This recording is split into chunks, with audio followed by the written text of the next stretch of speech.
Hiks hiks hiks. Tangis Tesi seketika pecah ketika mendengar penjelasan dokter.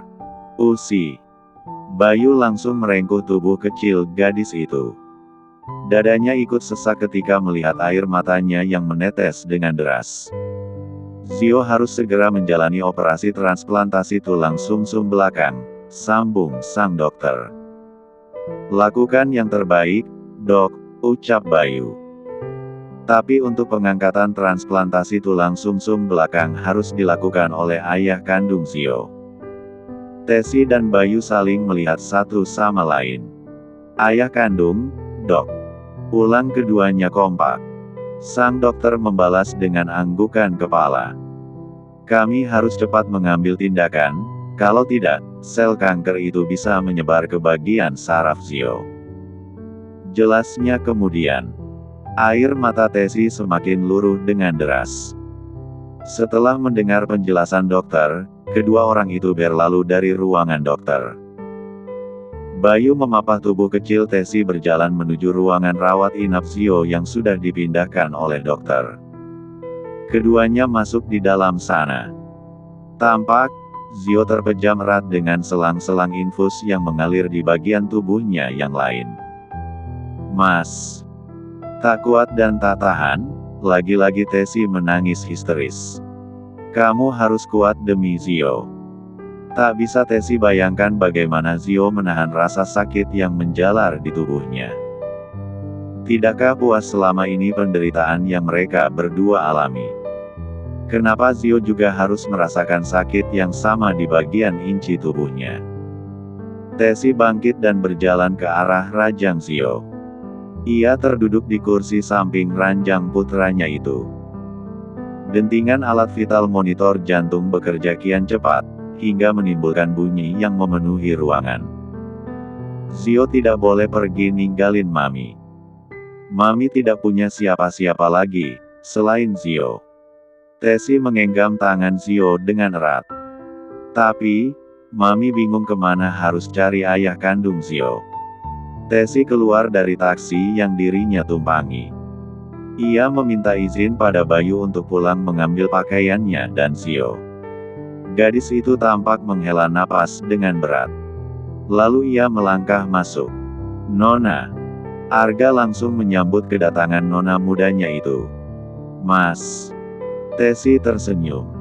Anda baru pulang, Nona? Tanya Arga. Tesi membalas dengan anggukan kepala. Tuan mencari Anda, Nona, lapor Arga lagi. Tesi tersenyum kecut, kenapa suaminya itu datang mencarinya? Bukankah lelaki itu tidak pernah mencintai dirinya dan lagian sekarang mantan kekasih suaminya itu sudah kembali? Iya sudah, Usi masuk dulu ya, Mas, pamitnya.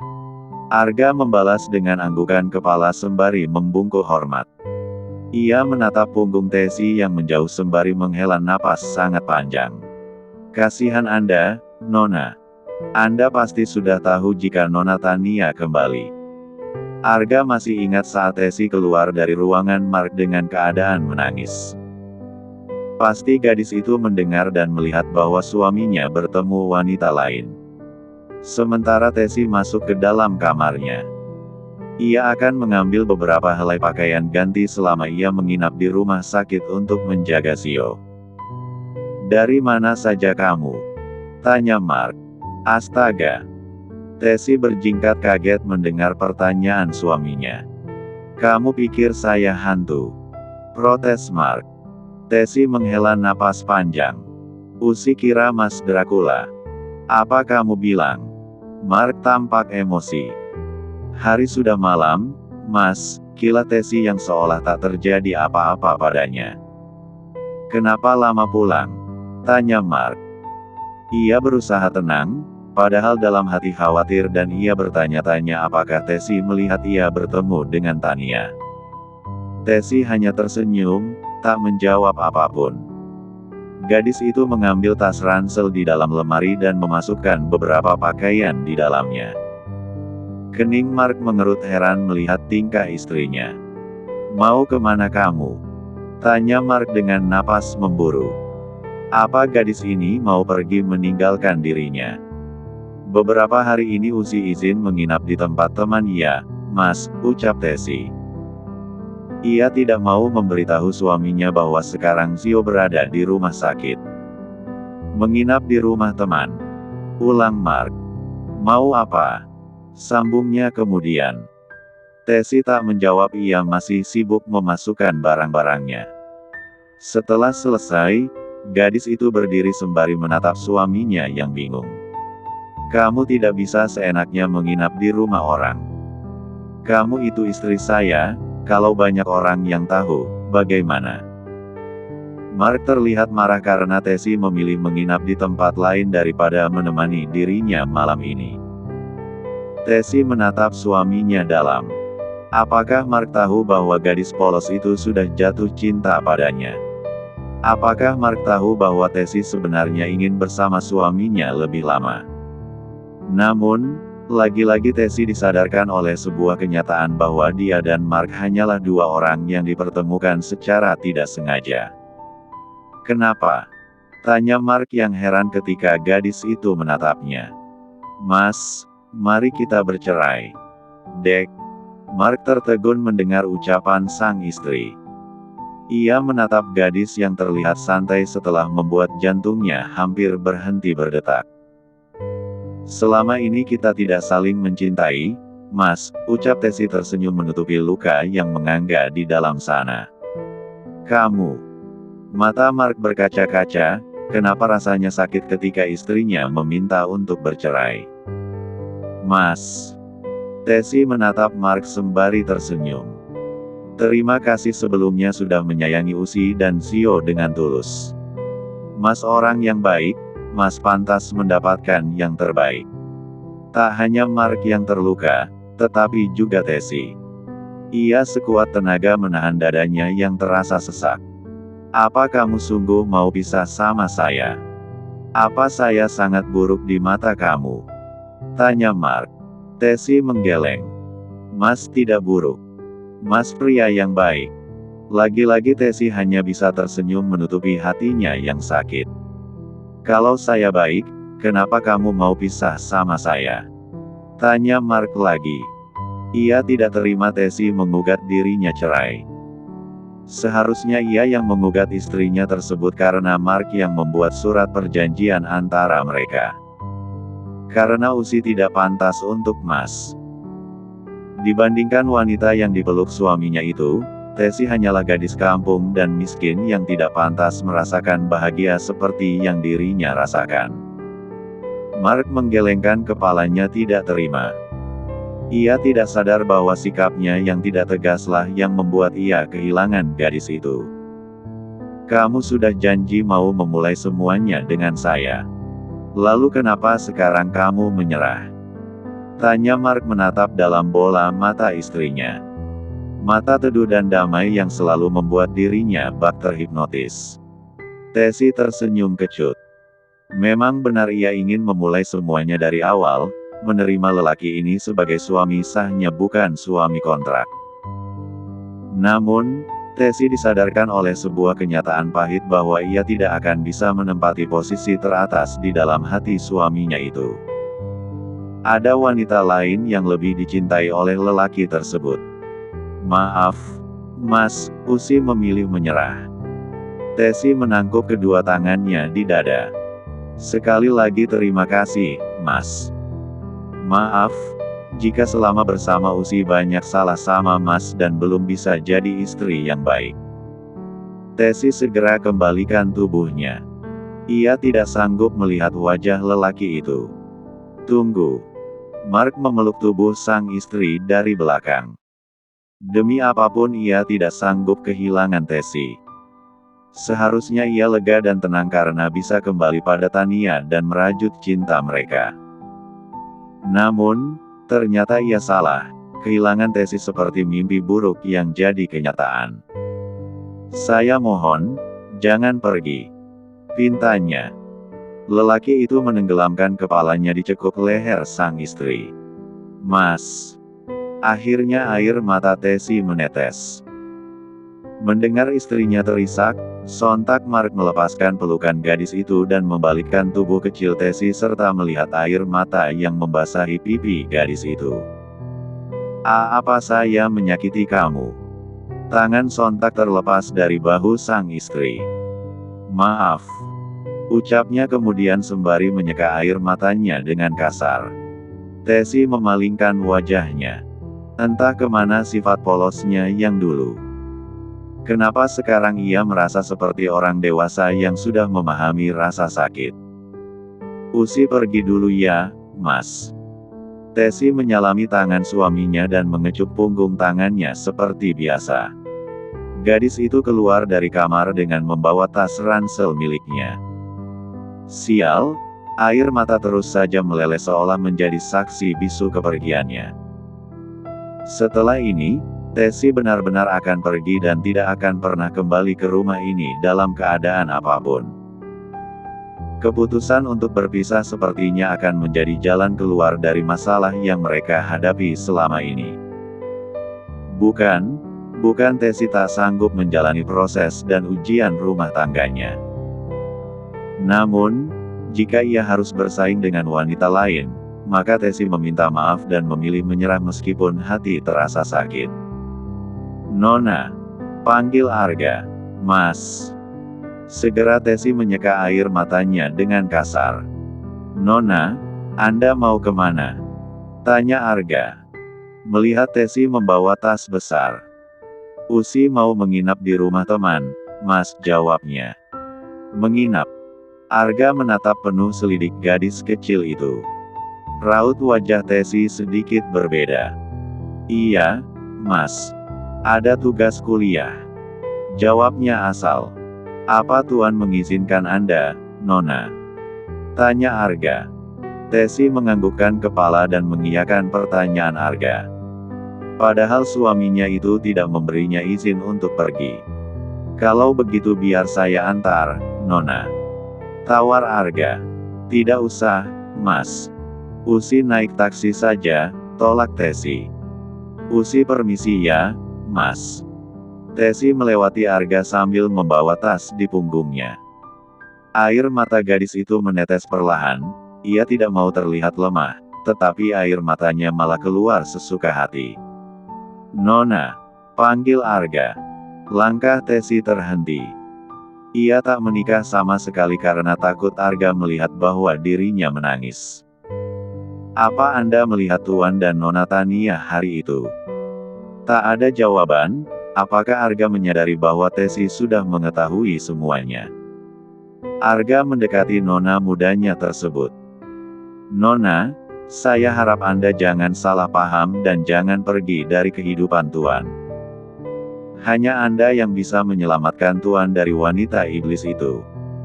Mohon Arga sembari memegang bahu Tesi tanpa peduli bahwa gadis ini istri dari tuan mudanya. Tania mencebik kesal sembari masuk ke dalam mobil dengan mulut komat kamit seperti dukun baca mantra. "Awas saja kamu, Mark, kamu berani-beraninya mengusir aku." Tania tidak terima diusir oleh kekasihnya itu, padahal ia ingin melepaskan semua rindu yang mengembang di dalam dadanya. Sepanjang perjalanan Tania mengomel. Mark yang dirinya temui hari ini sangat jauh berbeda dengan Mark yang biasa ia kenal. Mark lelaki lembut dan penuh perhatian dan tadi Mark tidur dengan wanita lain. Tania menutup mulut dan baru teringat bahwa kekasihnya itu ia dapati tengah terlelap dengan wanita lain di atas ranjang. Siapa wanita itu? Tania sangat mengenal Mark. Kekasihnya itu adalah orang selektif yang tidak sembarangan mau tidur dengan wanita. Jika ia mau, pasti itu bukan wanita sembarangan. Aku harus selidiki. Ia mengambil ponselnya dan tampak mengirim pesan pada orang di seberang sana. Tania menyimpan kembali ponselnya. Sejenak wanita itu terdiam seraya menghela napas panjang. "Kemana Usi dan Zio?" gumamnya yang masih mencari kedua orang itu. "Aku harus menemukan mereka. Mark tidak boleh bertemu dengan Zio. Aku tidak mau semuanya terbongkar."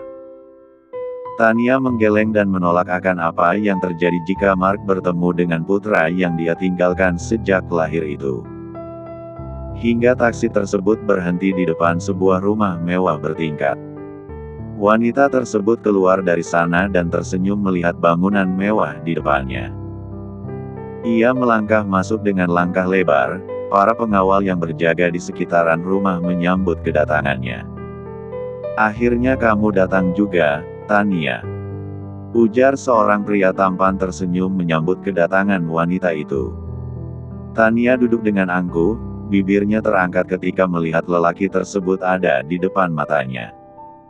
"Apa kamu sudah bertemu dengan Mark?" tanyanya. "Sudah," jawab Tania singkat. "Lalu, apa yang kamu mau aku lakukan?"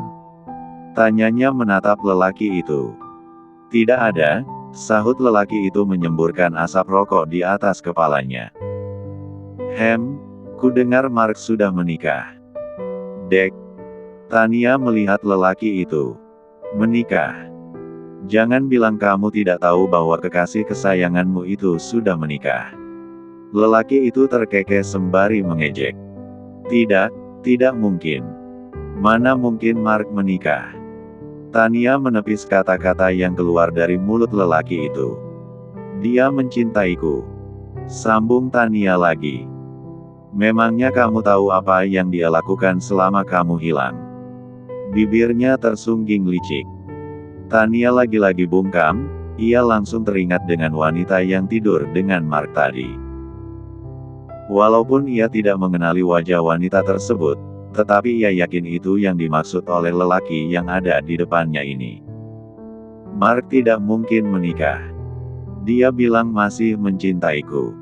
Lelaki tersebut tertawa mendengar ucapan yang terlontar dari mulut Tania. Tania, kamu jangan bodoh. Mana ada lelaki yang sanggup menunggu sekian lama? Lagian, kamu harus sadar kamu siapa," ucap lelaki itu. "Oh ya, aku dengar istrinya Mark masih muda dan polos.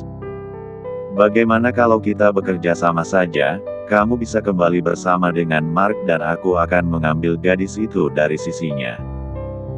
Galvin berjalan tergesa-gesa memasuki koridor rumah sakit. Langkah kakinya tampak lebar dengan wajah yang terlihat panik. "Semoga kamu baik-baik saja, Zio," gumamnya. Sampai di depan ruangan Zio, lelaki tampan itu langsung masuk. Namun, langkahnya terhenti ketika melihat Tesi yang tengah terlelap sembari menggenggam tangan putra kecilnya. Sudut bibir Galvin tersenyum hangat, setiap kali melihat wajah teduh Tesi seolah membuat dirinya ikut terhanyut dalam mimpi gadis itu. "Jika Mark melepaskan kamu demi Tania, berarti dia laki-laki yang bodoh," ujar Galvin.